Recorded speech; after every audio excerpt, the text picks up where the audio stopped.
Hello there. So I wanted to show you what the little woman has been working on. She is just fantastic. So let's just kind of get started. She's kind of excited and bouncing around, that kind of a thing. You can see she tends to go into a default sit, which is exactly what you're trying to build. So I'm going to move the food around. I kind of want her to move, and she's like, no, I don't really want to move. I'm going to go into a sit, which I love. Basically, all you need to do is look at her, and she goes into a sit. If she's all jostled around, you can certainly you want to stand up tall and ask her to sit. But in general, all you have to do is really just stand still and look at her, and she just pops down into a sit. It's just kind of natural for her. Hey, girl. Okay. Yeah, she's a good girl.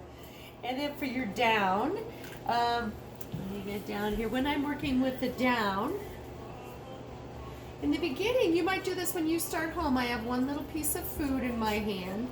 So I'm going to put that in front of her nose and kind of lure her into a down. Then I click and feed her. Okay? And I've also treated her for staying in position. It used to be where she would pop right back up. But now she just kind of stays in place. And I'm rewarding her for doing that by feeding her just every once in a while. So I'm going to have her get up again. What I've been working on now is not using the food to lure. Let's see if we can have her get up. I'm instead using the gesture, which is what I would want to use later as she gets better and better. I'm going to use that gesture in front of her nose instead of the treat. Grace? Oh, we've done a lot of downs. She gets treated a lot for going into a down, so she does it a lot spontaneously. Okay, go get that. Go get it.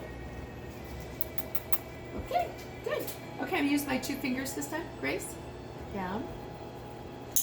Nice. So I'm going to feed her for that. Yes. And again, kind of feed her for staying in place. It's very common, especially for little dogs, that after they've done the behavior, that they'll pop right back up. So yes, very nice. Let's have you get up again. Go get that. Good girl. Oh no, did it go over the edge? Okay, I'm going to have her ask for a sit. And then again, my 2 fingers down. Good girl. And I'm going to click her for whenever she does something right. A click is always followed by a treat. So she learns to be very attentive to that sound and realizes that whatever she did at the time of that sound was the right thing. Good girl. So that's a sit and a down. And let me stop this video and then we'll do the second part.